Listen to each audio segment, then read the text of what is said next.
Ladies and gentlemen, pros and schmoes, you are listening to The Come Up. Welcome back to the show. On today's episode, we are joined by Walt Wittmann, famous American poet and writer. You may remember the line, "Oh, Captain, my Captain." He actually wrote that, so it's a pretty big deal. Anyway, hopefully we can have him and he can teach us how to write things. It's actually the wrong guy, Ryan. We have Will Wittmann, the fitness photographer, on the show today. Sorry, I've been grossly mistaken. I was given false information here. You're given no such thing. Will's going to be on the show.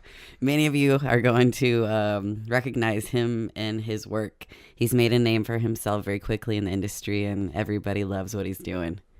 Oh, Will Wittmann, the photographer guy with long hair and wears combat boots. That guy, yes. Yep, him. He's awesome.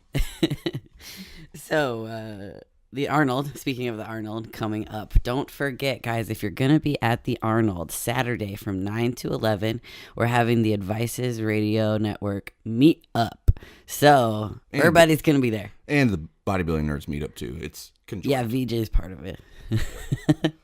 Yeah, so everybody will be there, 9 to 11, conference room at the Hyatt that Scott hasn't released yet. But once he has the info, everybody's going to know. So make sure you get there, a live podcast. So bring questions, be ready to meet everybody.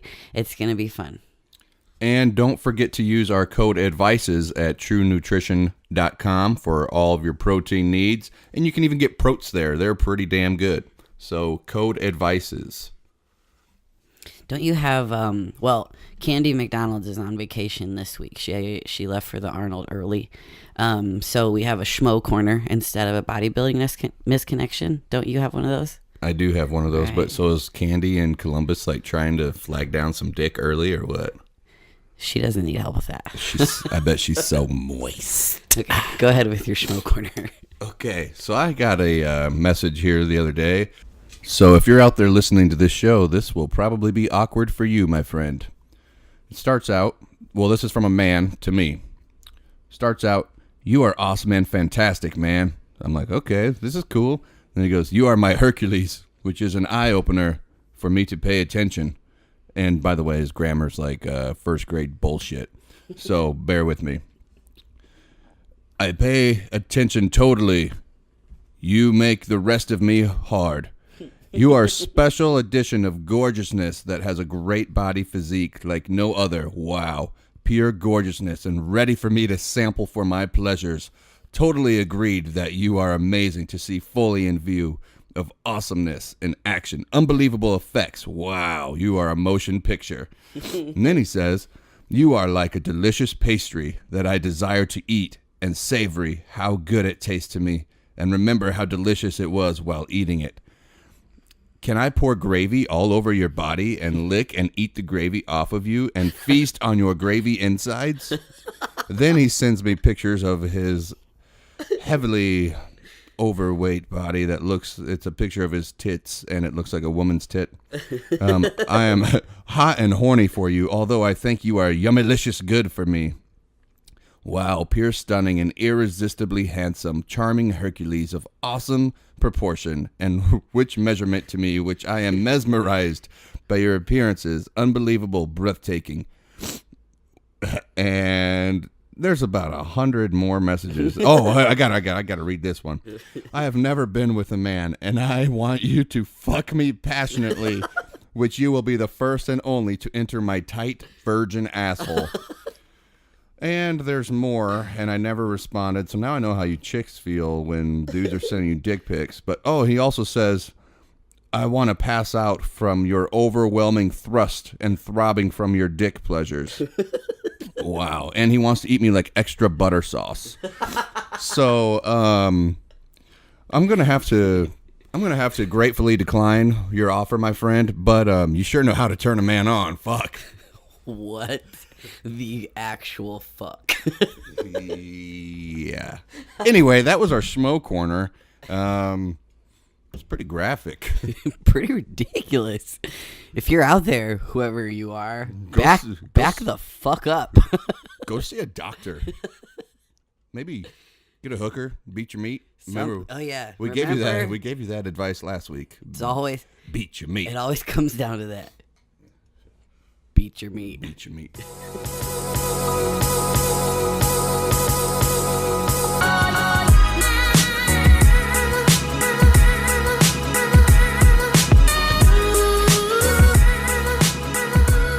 Welcome back to the Come Up. We are here in studio with talented photographer Will Wittmann. Will, how you doing, man? I'm doing well. I'd like to thank you all for having me on today. Nothing like seeing some people try to pursue their dreams and doing it the right way. Hey, same to you, man. Thanks for coming on. We really appreciate it. Absolutely. So, Ryan and I were talking about how we came across you. Like, how did we figure out who this guy, Will Wittmann, is? And I think I started following you on Instagram a couple years ago, and I ran into you at Junior Nationals in Chicago, and I walked up to you, and I was like, "Are you Will Wittmann?" And you were like, "Yeah," and you're Hailey Delph. And I was like, "Damn, this guy's cool." Right. No, that's it's always pretty funny. That's kind of how most of my interactions happen. It's a rarity sometimes, just because I stay pretty anonymous online and whatnot with what I actually look like and all that nonsense. But yeah, no, I was up there supporting Alyssa Kiesling, or as most on here will know her as the Classical Queen. That's essentially my little sister. So it was really nice to see her get kind of some of the recognition she's deserved for a while. Yeah, I'm a big fan of the Classical Queen myself, and I took a picture with her when she stepped off stage in 2017 and didn't get that pro card. We did like a most muscular, and then last year when she won it, we took another one like in the exact same spot, doing a most muscular. Yeah. That's pretty sweet. And she's actually helping me with she made me a posing routine for the Arnold Amateur and just hooked me up, and so like I'm not doing check-ins with her on the routine, but I'm kind of taking some ideas from it, So yeah, Alyssa's she's a cool chick. My favorite part about that was Ryan was sitting in the audience next to Sign Guy. Oh yeah. Yeah. You just hear out of nowhere, "Alyssa Kiesling is the truth." The fucking truth. We've all become pretty good friends with him, actually. He's a beer distiller. Yeah, Brady, right? Yeah, Brady. Yeah. That's so awesome. No, he's a great guy. He was in prep, actually. She helped him out as well. That's cool. He competed, I think it was just the year, so that would have been 2017. He would have competed last year then. Cool. Yeah, I like it, man. Bodybuilding's awesome. Like, people from all different walks of life, and it's cool when like-minded people just get together and help each other out. Like, you're a photographer. I'm an amateur competitor. Hailey's a pro. Brady was just a fan in the crowd at the time, like, right. It's awesome. Especially with the stigma around it. It's nice to see that kind of, disappear when you actually get in the industry that, from the outside is very superficially selfish and, the whole, lone wolf bullshit. So it's nice to actually see people that get together and, become friends, longer lasting and, friends outside of actually just competing in the bodybuilding world, people that actually care about what's going on in each other's lives and whatnot. Right. Absolutely. All right. Let's get into a little bit about you now. So let's talk about how you got into photography in general and then talk about how you got involved in the bodybuilding scene too. Yeah, absolutely. Well, bodybuilding actually came long before I ever touched camera. For my love of bodybuilding, basically what happened is, Cliff Notes, I grew up loving professional wrestling. I think that's pretty common around my age group. I grew up on The Rock, and as a young kid, you don't understand genetics or what your race is yet. Right. So I grew up thinking I'm going to look like him, and then I realized that I do not have the genetics to be a 6'4" Samoan. You weren't born with a tribal tattoo? You're right.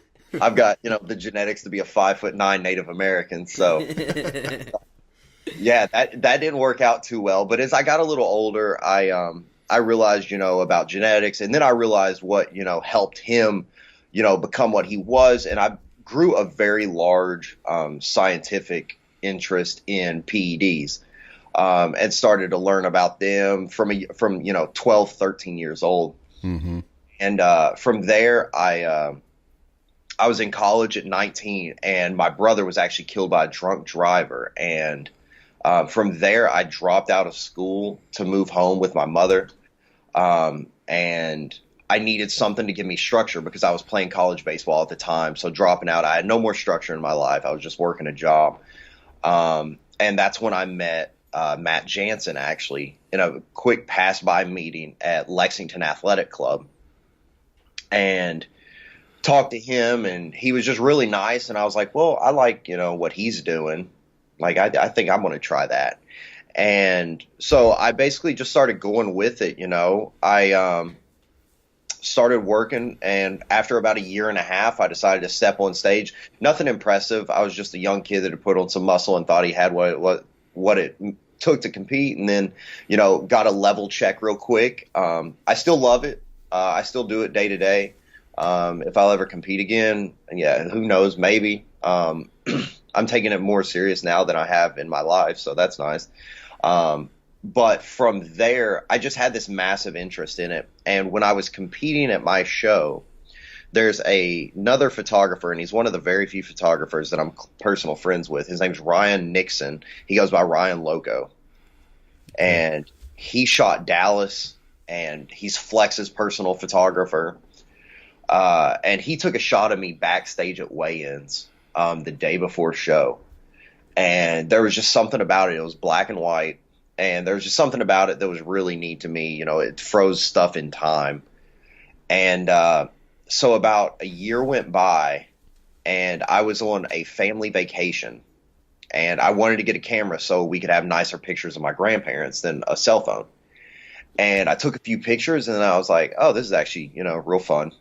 And a few people saw it and were like, dude, you're pretty good at that. And they knew I was in the bodybuilding industry, and they asked about me coming and taking pictures.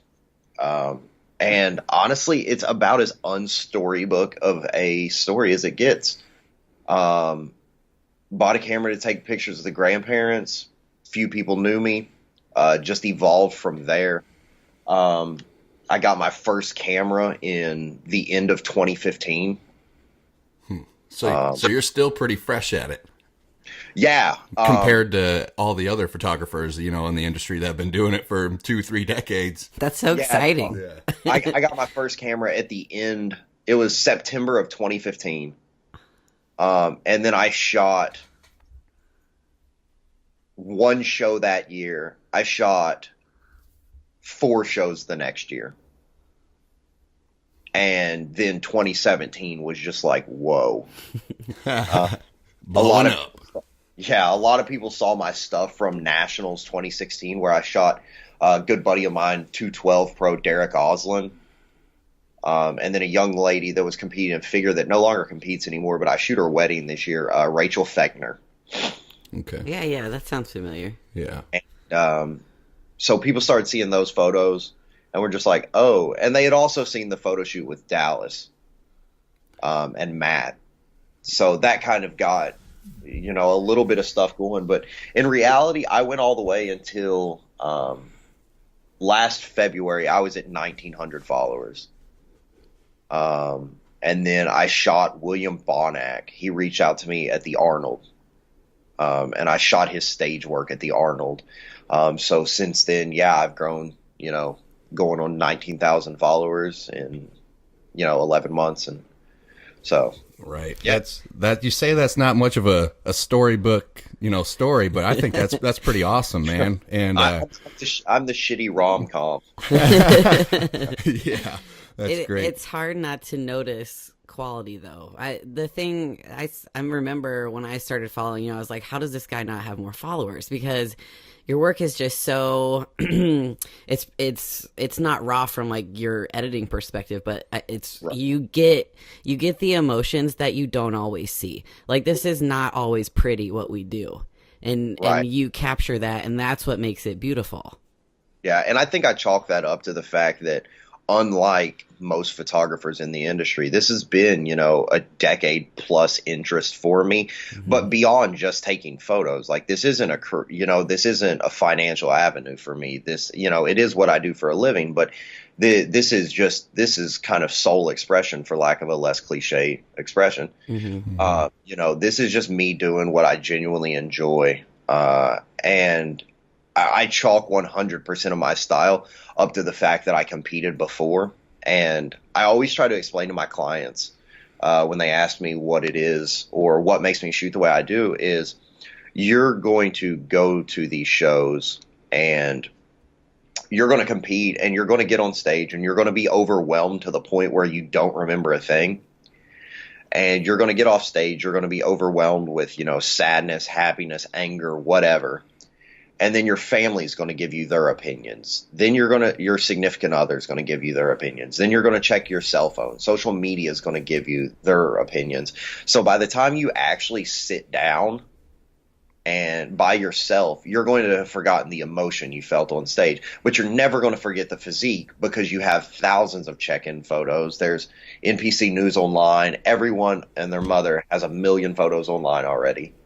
But you will have forgotten those, you know, little intricate emotions that you felt while you were up there. And that's what I try to capture.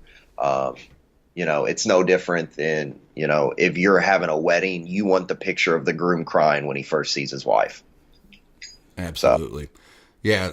Yeah, that's interesting. How do you think, I mean, you kind of just talked about it, but how do you think your experience in bodybuilding beforehand kind of translates or benefits you as a photographer? You know what I mean? Like, because most of the photographers I know, like, shit, they don't even touch a weight. They've never touched a weight. You know what I mean? So, well, I think number one is I remember how happy it made me. So in that moment, I'm not actually sitting there thinking about taking a photo. I'm thinking about making you smile. I'm not thinking about giving you the perfect, you know, vascular, grainy, most muscular shot. I'm thinking of getting the shot of you smiling when you're walking off stage. On top of that, I think the biggest thing that it got me was timing, because one thing that I've always been approached about by people that watch me shoot is I don't just hold down my shutter. When you book me for a stage package, you usually will get 6 photos, final edited photos. I probably only took 7 or 8 of you. I just know they're going to turn out right because I've developed that timing from competing. So I know what poses you're going to transition into. I know what poses you're going to lock into. And when you book with me, I'm very specific on who I work with. So I believe in you to the point where I've already researched your presentation and your physique. So I know how you pose. I know how you look. I know your best shots, your worst shots. I know what angle I need to have of you, what angle I don't need to have of you. And I also know your personality and what light you want to be drawn in. So I think that would be the biggest thing, is it gave me timing and it gave me the understanding of the emotion you all feel. Man, that is fucking awesome. That is cool. That is awesome. It's like that third piece of coaching. It's like you have your coach that does your prep, you have your posing coach, and then you have the photographer that knows exactly what they need to get. Well, that's one thing I actually do on the side that I never really talk about, just because I have no desire to turn it into a business, is I actually work with people in posing. Just because as a competitor, but also a photographer, I understand the artistic side that you want to bring to it. But I also understand, simply put, I've been to more shows than any competitor you'll ever meet. Because it's what I do for a living. You know, you got to think, I'm not up there competing. So I'm at all of these shows.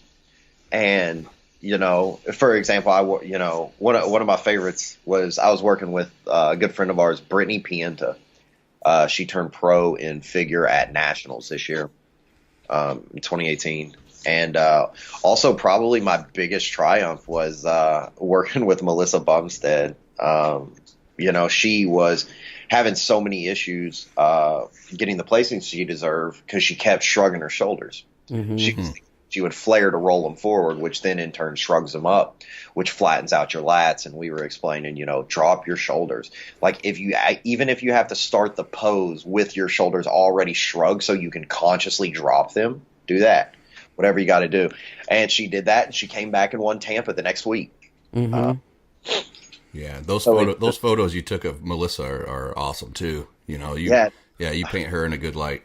I appreciate that. She's definitely I've got a few good ones of her breaking out in tears at Tampa that I'll have in my coffee book when I get around to publishing. Cool. That's awesome. Heck yeah. I just thought of something real quick. You mentioned your friend Ryan, who kind of maybe inspired you or helped you out to get started, and how he captured you in the black and white. And you know how it made time stand still for you.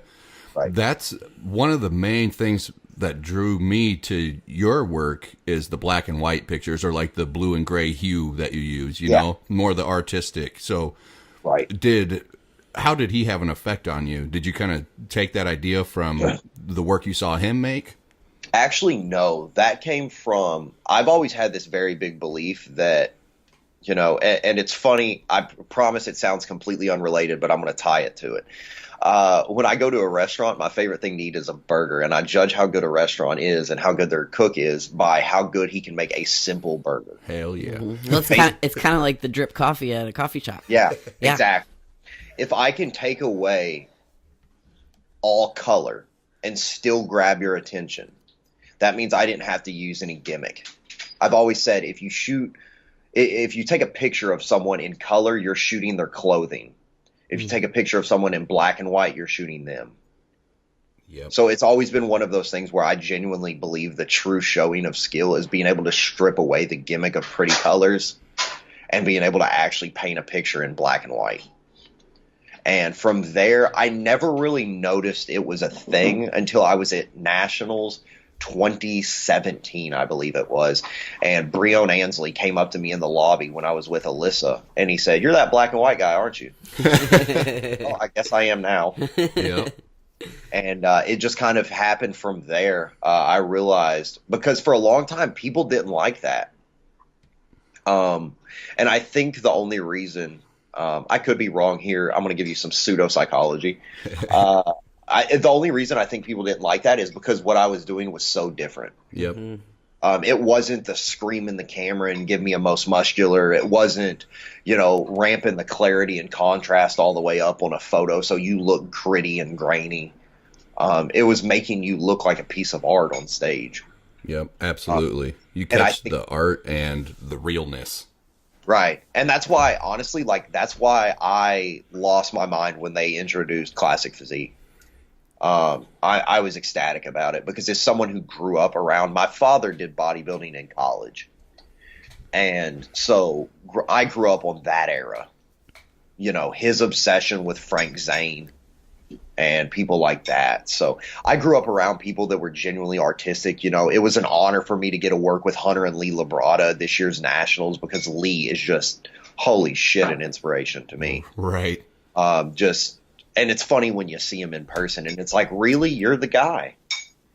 Like you just open up, and he's such a character that it's almost impossible to believe that he was as great as he was, and still is, because he's just that laid back. He's just the Cuban, the Cuban poppy. That actually leads us into our next question. So you spend a ton of time backstage or at shows with competitors and people that are watching the competitors. Do you have any stories that you can share with us? Like maybe any crazy stories that stick out to you, or, really, really cool ones that you want to share with the audience? Funny enough, actually, one of my favorite stories still to this day that I could live to be 1,000,000 and would never forget was 2017 Olympia was the first time I'd ever been on a plane. Oh, damn. Fun fact. When I say it kind of business blew up out of nowhere, I mean out of nowhere. And what it was is it was to go out to Olympia. I wanted to shoot in general, and I had a few clients, but not enough that I was going to take it until Andre Ferguson wanted me to be out there. Yeah, that'd be a good client to take, probably. Yeah. And Andre was actually at the Arnold 2016 was the first ever big name that I wasn't already a personal friend with to put money into my pocket. Arnold 2017. My apologies. The year before, the year before he won.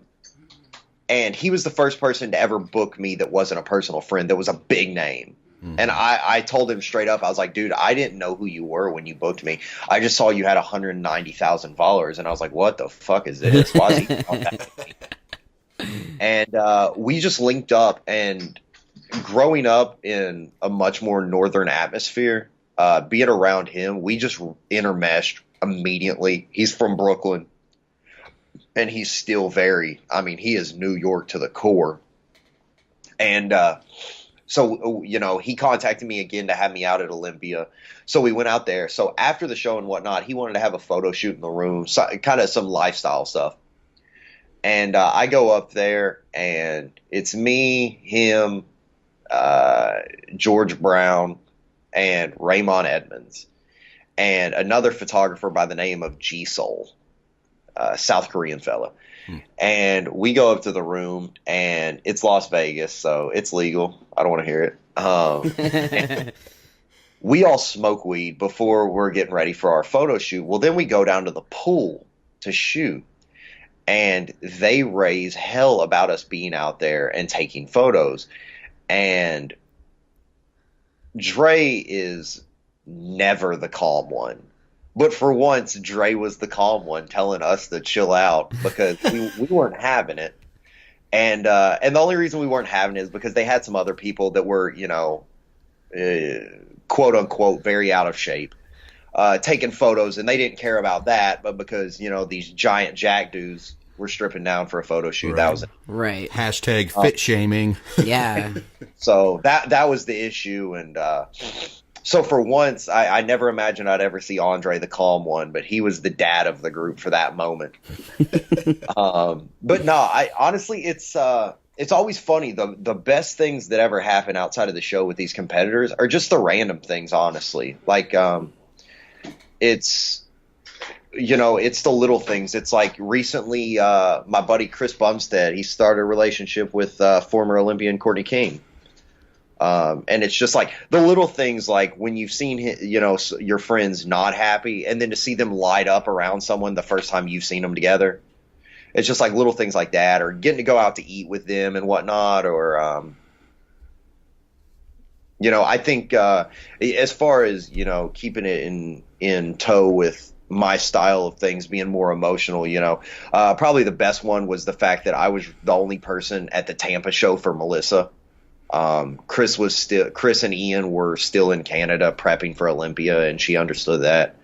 So I was the only one at the show waiting for her to get off stage, and just, the tears involved with that, and the hugs, and, just the general excitement of the whole atmosphere is just, it's hard to beat. And it's those little moments. It's almost hard to explain to someone who's not part of that or who wasn't there. Yeah. That's super cool. Yeah, but I mean, there's so many good stories. I mean, going out to eat sushi with Dallas when he was around. How much sushi could he put down on a refeed day? We went to a place called Miyako's in Lexington, Kentucky, after the Kentucky Open in August 2016, and he put down 20.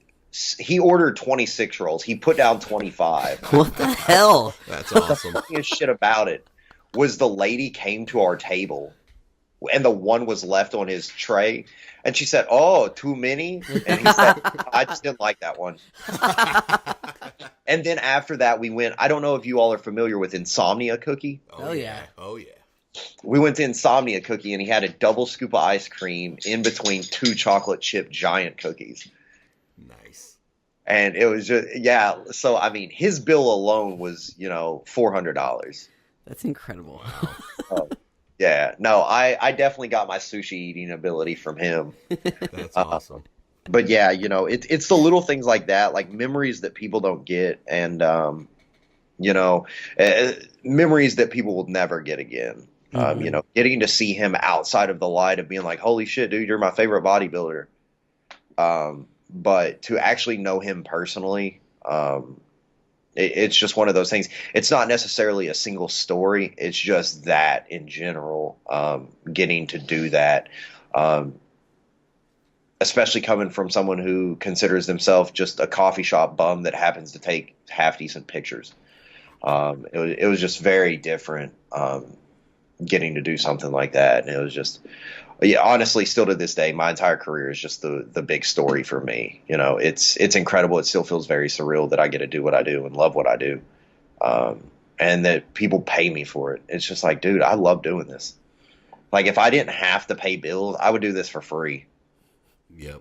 It's Absolutely. just like, It's the coolest thing to me. That's how you know you're doing the right Yeah, thing. something to be said about being your own boss and doing what you love, man. It's fucking incredible. I mean, there are definitely stresses involved, but it's just like I said, seeing my friends succeed, or seeing a client, cry when they see a photo of themselves that they didn't see themselves in that light in the mirror. That just makes it, worth it. Yeah, I mean, it's there's a lot of stresses, but it's, the sleepless nights on the weekends when I'm working are just, they're worth it tenfold. Yeah.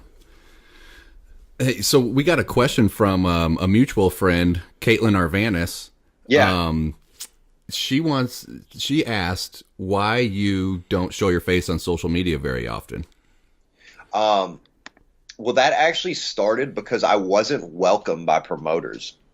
I was never offered, which I still to this day have never received a press pass for any show. That's so, what. Do you have to sneak equipment in and shit? To some shows. The main one I ever did it into, and I'm fine saying it, was, they don't know what I look like to come after me, was USA's. That was by far the hardest one, and Mike, I'll explain how, but that was definitely the hardest one. That was harder to get my cameras through than it was for me to get a knife through TSA. Holy wow. shit. And I didn't get the knife intentionally through TSA. I would like to point that out, FBI listening. Yeah. Just lucky. But yeah, it's I've never had a press pass to shoot at anything that I've done. So for the longest time, before Mr. Mannion co-signed me, I wasn't welcome. So, and since I have an extreme, you all have met me. I have a very distinct face. Yep. Like, you meet me once and you know who I am. Yeah. Luckily, I'm getting all my hair cut off, so that's nice. You'll hide in a little bit then if you cut your hair off. But I mean, I still wear bandanas and torn up jeans and combat boots. Like, I am. Yeah. You definitely have kind of the artist look to you. Yeah. You look different. So my brother's a decade older than me. I grew up on 90s Seattle rock. Oh, yeah. Nice. And growing up singing, like, Chris Cornell is God to me. So you're just a grungy bastard, huh? Yes. I like Nice. my black denim, and I like my combat boots, and I like my flannels and my beanies. Perfect. I like it. We're attracted but- to different like that too. We just like different in general. Yeah. So Misfits. yep. But no, I was never welcome, so it started with just that. I just kept my face hidden because it made my job a lot easier. And then as I got, more and more further, I don't still have to hide it, but I choose to, because in what I'm doing, I don't need to be the showcase anymore. My work is bigger than I am, so I don't need to be shown. I'm not here to showcase myself. I'm not an 18-year-old looking, or a girl that's trying to sell fit tea. I'm not here to take. You're not trying to get a band sponsorship or anything? Yeah, man, waist training. I'm not here to showcase myself. I'm not here to get certain types of comments. I'm here to show off the people I get to work with, and I'm here to show off just how much fucking work the people I work with put in, not me. And in reality, I'm on social media physically more than I, usually am. But in reality, the best thing anyone ever sees of me is a shitty front-facing video screenshot. Yeah. So it's just kind of like, yeah, I'm just not the showcase. You're not going to go to an Andy Warhol museum and take a picture of yourself. You're taking a picture of the art. Mm-hmm. Yep. No, I'm not there. I've always explained it. It's like a wedding photographer that only takes selfies. Right. I'm showcasing the wedding, not me. Yep. So, why am I going to do that? Especially when I've got so many just stunning people I get to work with, physically, spiritually, emotionally, I get to work with the most beautiful people in the world. And it's a fucking honor. And I'm here to showcase them more than myself. That's so cool. I think we were talking to the Arvanis. Shout out to Caitlin and Zach again, but I think they told us, this anonymity that you have. You ran into someone, like physically ran into someone at a show. They were unkind to you when you wouldn't get out of the way or something, and you were gonna shoot with them later. Yeah, I completely forgot about that. That's funny. Yeah, but they had no clue who you were. Honestly, that's another reason. I really I like the, not because it's the cool thing. I just enjoy having the mystery around who I am. The fact that I can just right? Hardy Boys books. I can sit in a crowd and put my headphones in and no one will bother me. Mm-hmm. And even my friends, like I know I went to the Indie Pro last year to work, and Chris Bumstead and Matt Jansen are genuinely two of my greatest friends in the world. And we literally made eye contact and didn't speak. Like, we're all just that type of person. Mm-hmm. We're not rude. We're just introverts. Like, I'm not built to be famous. Chris is not. Chris is one of the shyest people I've ever met, and genuinely shy. Mm-hmm. Not shy because it's cute. Like, genuinely uncomfortably shy. So it's just, I'm not built to be known. I'm very open about my struggles and my demons and whatnot. So I'm just better operating anonymously. And it's just kind of, it also lets me see what people actually think about me. Mm-hmm. Because I run face to face with so many of my clients that have no clue who I am. They'll just come off stage and I'll just be like, man, great package up there. And that's it. Like, and they'll thank me and then they'll go on their way and have no clue I am who I am. Mm-hmm. And I really enjoy that because it gives me the chance, to see what people think. Mm-hmm. I've always said you'll never know what people actually think about you until you're invisible. Definitely. Very true. It's very different, and it's very nice, and I notice it's very different in the industry. Oh, for sure. It's all. What can you do for me? Right. Absolutely. The staying anonymous is really cool as a photographer, I think, too, because like you said, it's about your clients who you're shooting, and not to name names because people are going to know exactly who I'm talking about. But there's a handful of photographers I can think of that are always putting themselves in front of the camera and, like, look at me. But I'm not, I work with the best physiques in the world. Why am I going to showcase my shitty amateur physique? And it's just kind of one of those things. I grew up doing a lot of spray paint art, and I grew up on a guy, and I recommend you all and anyone that's a fan of art to look him up. Alec, ALEC Monopoly. Mm-hmm. And what it is he's a billionaire from Beverly Hills that is a world famous spray paint artist, and he's never shown his face because he's not allowed to, because they could arrest him at that point. Right. I know what he looks like. So my thing was it started as just never wanting to be seen, and then I saw him and I was like, oh shit, someone else does it for a reason. But yeah, it's just I just genuinely enjoy the anonymity of it, and when people don't know that much about you, they don't feel comfortable reaching out to you like, hey man, like, pulling the friend card or buddy or whatever. Right. Yeah. So it's easier for me to keep my friend circle very small. You can't knock your physique too much either. I see you growing. I finally decided to stop bullshitting around. It was mid-October. Funny enough, and I'm sorry this is a bit of off tangent here, but I think this really explains how I got started. Flex Lewis Classic 2016 in October. I drove down from Lexington, Kentucky to Nashville. The show was at Opryland that year. Matt Jansen was competing with Jordan. And they didn't know who I was. And Matt did not remember what he had done for me, talking me through a prep in LAC 2 years before. I just wanted to give him a thank you. So I drove down, and at this point, I've never been booked. I'm not making any money off of this. And I quit my job 2 weeks before. So I drove down to Nashville at Opryland and slept in my car for 3 days so I could shoot Matt and Jordan as a thank you for what they had done for me. And that is how I met them, how I met Dallas, and essentially how it kind of parlayed into everything else, meeting them. And I suppose I should have laid that one out there. That's really essentially what got my career started, not my photography, but that's what actually got my career in this started. From that day out, Matt really started to just, I always hate the phrase, but ride or die for me, and really put me out there to the world. And when I did that, this is where it ties back into that. And when I did that, he came off stage, and we had never like formally met outside of, hey, I'm Matt Jansen, I'm Will Wittmann, I'm in prep right now, would you mind helping me out? Just give me a few details or a few tips. And he got like actually angry at me because I wouldn't give him any of my details to pay me.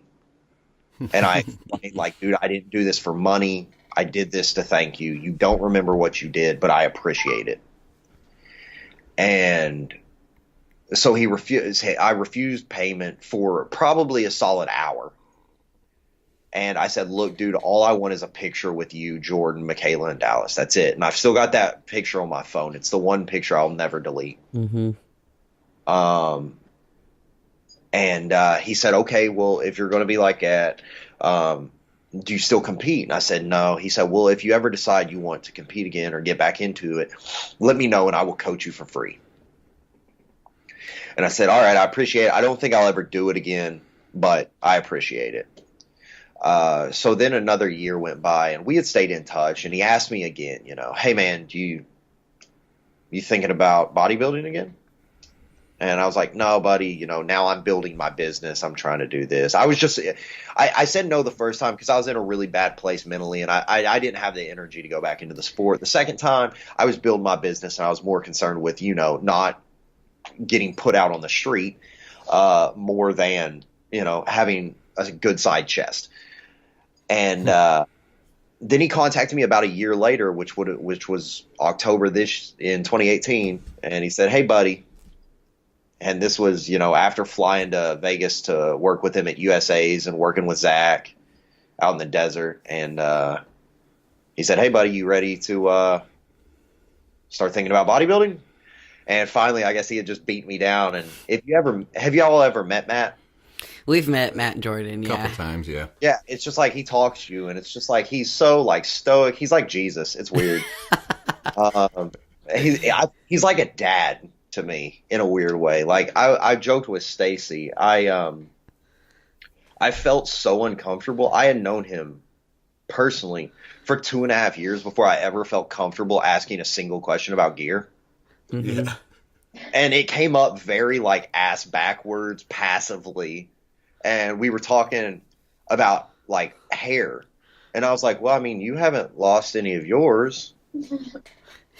And I just kind of started inching side effects in there. And I was like, well, what do you think about this? And then it just kind of evolved from there. And but that's really so about October, I decided, I'm going to stop bullshitting. I'm at the point in my business where I make enough money working 12 to 16 shows a year that I can still take December, January, and February off completely and genuinely give my year into bodybuilding. Mm-hmm. So, even if those 2-3 days out of that week that I'm on the road, I don't, I'm not completely on. Those other days I can be on and make sure I'm getting everything I need. And actually looking like I know what the fuck I'm talking about when I tell someone supinate your wrist for this curl so it brings out your lateral delt. Mm-hmm. So it was more me wanting to look the part again. And I just was really unhappy with the way I was looking. I got up to my biggest out of shape and I was just like, dude, this is dog shit. Like I got to change something. Mm-hmm. And I think like the third day I ate chicken and rice for my meals, I felt great. Like it was like rebirth, and I was just like, this is awesome. Heck yeah. Sounds like destiny, man. Taking chances, going down, shooting for free, meeting the Jansens in Dallas. It's real shit. Now here we are, and now you're working with Matt too. So It's a real weird, like I said, very surreal. I get asked a lot about it, like, what's it feel like? I'm like, dude, it doesn't feel like anything.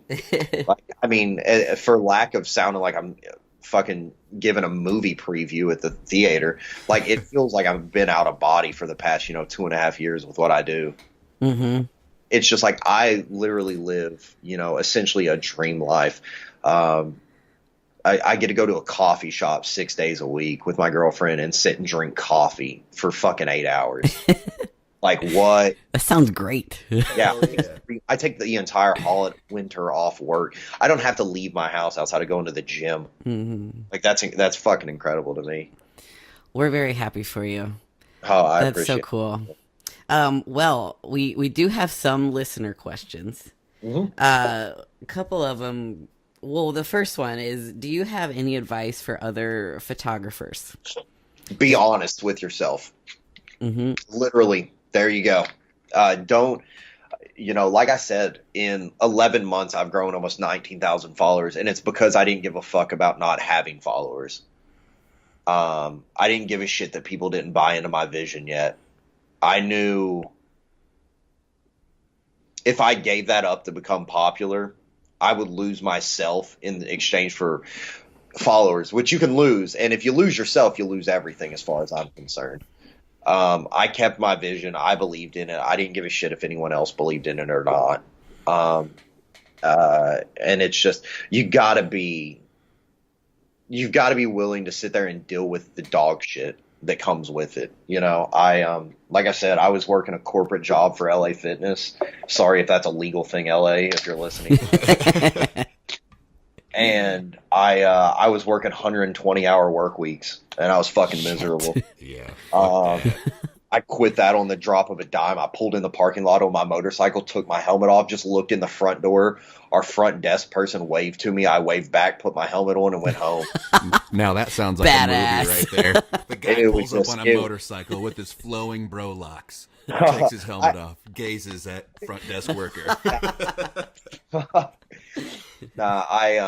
But yeah, I literally just left on the drop of a dime. No money, no nothing. I was lucky enough. The girl I was with at the time really supported that decision, and understood, like, hey, which at that point in our relationship, we were more friends than anything. So she understood, like, what was going to happen because of that.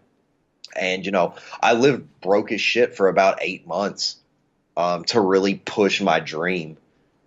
And, the biggest thing I can tell people, be honest. That's the only reason I was willing to, I am where I am, because I put up with the dog shit sandwich that came with it. Mm-hmm. I was honest. And the biggest thing I can give anyone as far as building their business, regardless of what it is, like if you're a gym advertising, if you're a clothing company advertising, if you're a photographer trying to get business, if you are someone trying to get sponsorship, fucking give me a megaphone. Content.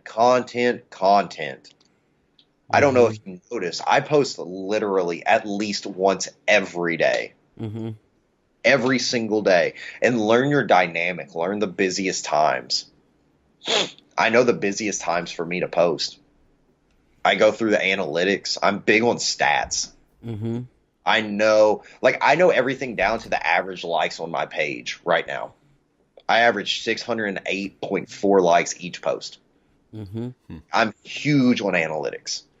Yep. Learn the details. And if you genuinely want to be a photographer, be okay being lonely. Hotel life fucking sucks. You sit alone in a hotel room, lonely as shit a lot of times. And people say, you're surrounded by people. It's different. Mm-hmm. I know you all understand this, being married. Think about when you have to travel away from the other one. Mm-hmm. You can be, I know you used to do mic work with, was it Maximum? With HT Physiques and NPC News. Yeah. Yeah. And I know you used to do that, and think about like having to go away to shows and shit like that alone. It's like, yeah, you're surrounded by all these people that really like you, but it's just like, yeah, but you're not. Right. This isn't the same thing. So, no, I mean, I think if I could give 3 tips, it's be honest with yourself and understand there's going to be a shit sandwich that comes with it. People aren't going to buy into your vision if it's different for a long time until you buy into it. Mm-hmm. Content. Fuck everyone that wants to unfollow you because you post every day. I don't give a shit. I lose almost 120 followers a day, but I gain 200 followers a day. Mm-hmm. I looked up that yesterday, my stats. The stats don't lie. No. That's for sure. I love that though. Be honest with yourself, because we talk about this, you know, and that's why our podcast is our personalities, and that's how our social media is too. Because you can only be inauthentic for so long, right? Until who you are comes out. So you might as well just be who the fuck you are. Yep. Yeah, and you'll do shitty work if you're not being yourself. Yeah. Because you can't imitate other people better than they can. That's why it's never, you know, I get a lot of people. It's funny. My girlfriend is about as supportive as any human can be. And she gets furious when we watch other photographers blatantly try to copy my styling. Yeah. And I just always, you know, my grandfather, he's an old Italian dude from Pittsburgh. And he always told me, don't worry about other people. If people can't ride your wave, they're crashing in the surf. Mm-hmm. And it's not, I've never been worried about people trying to copy my style because they can't do it as good as I can. And that's not arrogance. That's just, it's not actually their vision. Mm-hmm. It's my vision. And they're just trying to copy that. So it's not, you know, the best they'll ever be is a rip-off Will Wittmann. Mm-hmm. Definitely. And that segues into another listener question. You know, what is your vision? What's your 5-year plan? Again, kind of, you know, I'm glad you asked about being open earlier.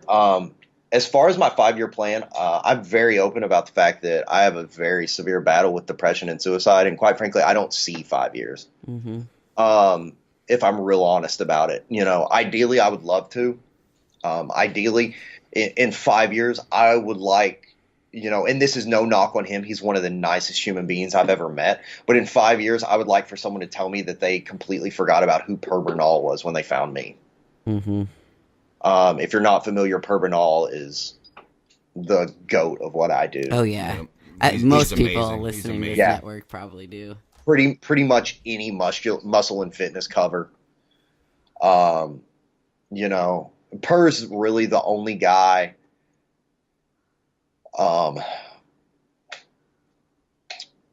I shouldn't say that because Ryan Loco in the end is my idol as far as photography goes. But yeah, I mean, if I'm really, you know, painfully open and honest, I don't see 5 years from now, just because I know what I go through.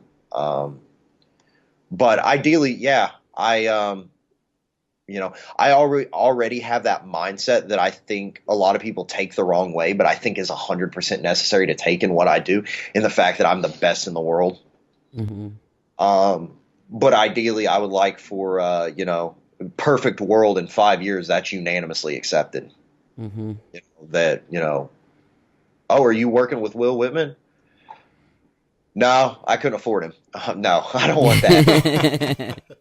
No, you know, I already work with limited slots. You know, I would like, 5 years from now, man, I would really just like to be remembered as someone who was very different, someone who was very open about things, and someone who was very made people think about this sport differently. I genuinely love bodybuilding with every cell in my body, head to toe. And I would really like to be seen as the guy that changed the way it was viewed visually. And felt through images. You know, I think one of the most iconic images of all time is that Arnold Conquer one, the famous one. Yeah. It's like, but not the famous one from the front, from the back when you see the crowd. Mm-hmm. Yeah. Oh, yeah. That one's awesome. It's always stuck out to me because it's just like you can feel triumph when you look at that. It's like if you genuinely love bodybuilding. Fuck yeah, it makes me. I got goosebumps. I do too. I got them right now. You get chills, and yeah, I mean, perfect world. I would just like to be remembered as the guy that really made some people think differently about bodybuilding, and made people realize what my end goal always was of making people realize these are humans, not machines. Mm-hmm. You know, so ideally that's a 5-year plan. That's good. That's I think fucking you're doing deep, it, man. You're doing it. Yep, that's fucking deep. Thanks for sharing that. No, absolutely. That's like I said, I'm very open book, and I know sometimes, that's one of the few personal things I open about, and Hmm. because I know it helps people. Um, Definitely, especially in our industry. It's yeah, no secret that a lot of people struggle. Yep. yeah, and growing up, especially from and I mean no knock on I mean no knock on females, but growing up as a male, we're raised with a very and I hate that it's the it term right now, so I'm not saying it in the way that Gillette does, but toxic masculine, Yeah, Yep. raised in the fact that you can't feel shit. right. So growing up, and I can recognize I'm still my biggest enemy. I internalize everything. Stress levels, holy dog shit. I have to go to the hospital and get stress tests done. Hmm. Because I internalize absolutely everything. It drives my girlfriend up the wall and down the other. But yeah, so as a guy, especially in this industry, we're already viewed as these extremely masculine. Like you look at the big giant fucking dude, and it's just like that's a like man. And then you add on top of the fact that he is a guy, so he's raised that way. Luckily, not luckily. I think my generation's the last ones being raised that way. Hmm. Yeah. But we were raised in a very keep your mouth shut, provide. If you feel something, stuff it down. Hmm. I like my, for the longest time, I was comfortable talking about emotion as a Brillo sweater, Yeah. So no, I'm very proudly open about it because I know it helps at least one person out there. Yep. Day by day. Hmm. Fuck. So one more question about advice. From your perspective, being at all Yes. these shows, what advice do you have for bodybuilders, just in general? Or bodybuilders coming to do a photo shoot. You know what I mean? That's a good question. Okay, I'll divide that up into two parts. As far as a bodybuilder, like going to a show to compete, like what advice I would give them to. Oh yeah, like somebody prepping or getting into bodybuilding. I know this sounds like an umbrella statement. Don't be a pussy. Fuck yeah. Thank you. Perfect. Way too many people get into this sport as your mommy and daddy told you could be great at everything, and you can't. Hmm. The issue is that we started telling people you could be great at everything instead of telling them it's okay if you're not great at everything. Amen. I fucking like you. I think so people grew up with the thinnest skin. Like I grew up the way I am. Dude, people bash my shit all the time and my opinions all the time. I could give a fuck because I grew up with a dad that was just that ilk of a guy. Like he just raised you like you may not like how I am to you, but you're not going to grow up and be a little bitch. Hmm. And I think that's the biggest thing. That would be my biggest advice is just don't be a pussy getting into this because it's 100% subjective. Hmm.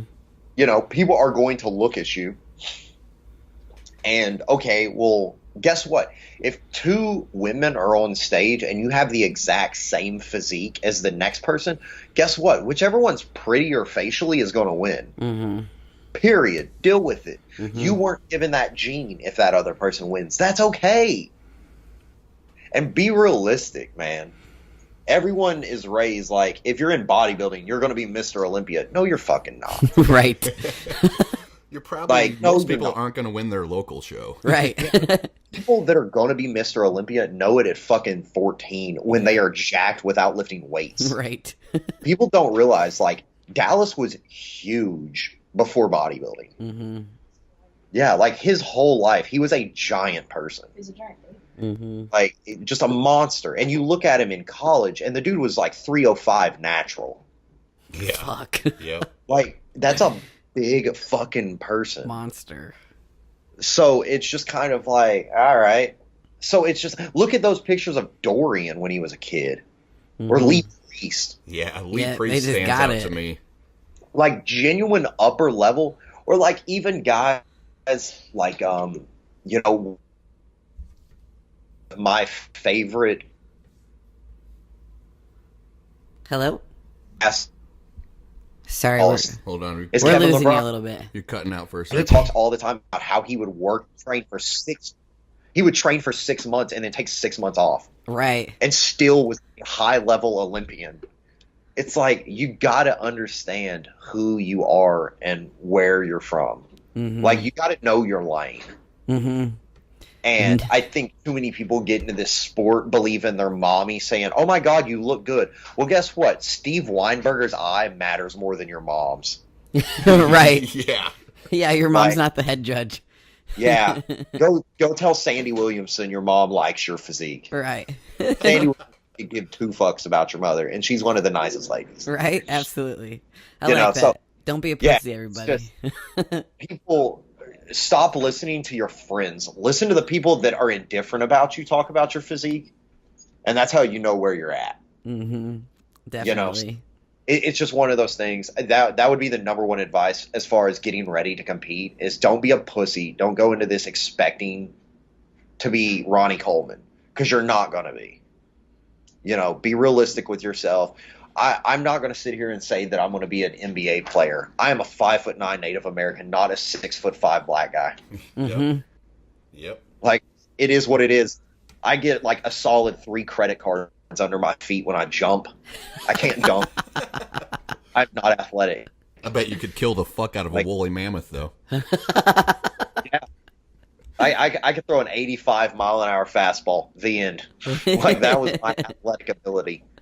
And it's just, it's just, as far as the show, stop being a bitch. Stop crying when you get a bad placing.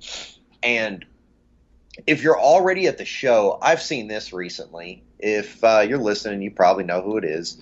If you don't like your placing at prejudging and it's all your fault, don't be a dickhead and show up to finals without a tan, messy hair, and looking like you just went out and ate a fucking buffet. Whoa. Like, show up like a professional. Like, that's unacceptable. Mhm. That's disrespecting everyone that supported you. That's disrespecting the people that put that shit on, and they're gonna remember it. And that's disrespecting every fucking part of the sport. Mm-hmm. If you don't like where you placed, sack up, come back better next time.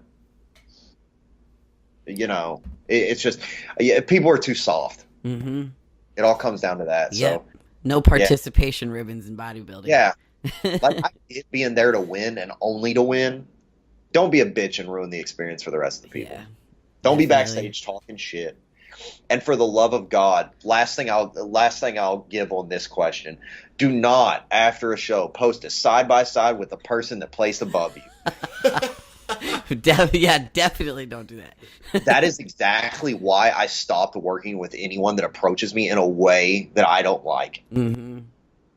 I'm already limited. I already am selective. I already work with only about 1 out of 10 people that contact me. Mm-hmm. The quickest way is for me to go through your page. And if I did this to a handful of my clients, if you ever use my photos to post a side-by-side with someone that placed ahead of you, I will not only report that photo and get it taken down for copyright, I will have your page taken down. Yeah.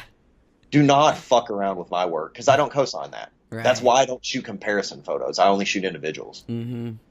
because I won't stand by that. Mm-hmm. So, yeah, don't be a pussy leading up to the show. Don't listen to your mommy and daddy that you look great because you have a six-pack. Guess who else does? Every douchey frat boy on the beach. Yep. And, yeah, don't be a sore loser, man. Mhm. Sack up and come back better the next time. Definitely. Well, Um, great advice, man. We, in closing here, plug your social media for us. Where can everybody find you? Yes, I only operate on Instagram. I am W_Wittmanphoto.com, or no, not .com, sorry. W_Wittmanphoto. That's Wittmann, not like the candy. If you hunt down Will Wittmann, or just type in Will, Witt, I'm the only thing that comes up. As far as booking, everything is done through direct messaging. I apologize if I don't get to you. I get between 90 and 100 messages a day. I have countless unanswered ones. I don't mean it. I apologize if I miss you. The easiest way to get a hold of me is comment on my post letting me know you messaged me. Politely. Not say, hey, dickhead, I messaged you. Yeah. Or else you will not be chosen. Yeah, would be very surprised. So yeah, just if you've messaged me a handful of times, and I don't follow you, it comes through as a request, which I have 99 plus of. So please, if you genuinely want to work with me, and your first question is not going to be how much do you charge, please comment, let me know. And be realistic. I work with a very certain caliber of physique. If this is your first show, I respect your drive, but you are probably not going to be selected. It is nothing personal, just my vision. Yeah, absolutely. I mean, I think, shoot, as a trainer, I pick my clients, and it's not like everybody gets in, so that's respectable, and it's exclusive. So you work with the best, and that's what people can expect to get out of you, you know? Yes, So, good physiques are easy to come by. Good energy is rare. right. Yeah, definitely. Well, Will, thank you so much for coming on today. No, absolutely. Thanks so much for having me. And we will see you next week at the Arnold, right? Yes, ma'am. All right. Awesome. Feel free to come up to me. Yeah, Oh, we yeah. will. We look forward to it. I know we're all going to be busy. I'll be competing. Hailey will be doing some mic work again, and you'll be doing shoots and stuff, but maybe we can go grab a coffee at a coffee shop or something. Well, I'm already setting something up with Caitlin and Zach, so perfect. we'll all get together. Oh, perfect. Perfect. All right, Well, thank you, Will. We'll I'll talk to you later. All right, bye. Bye. So, yeah.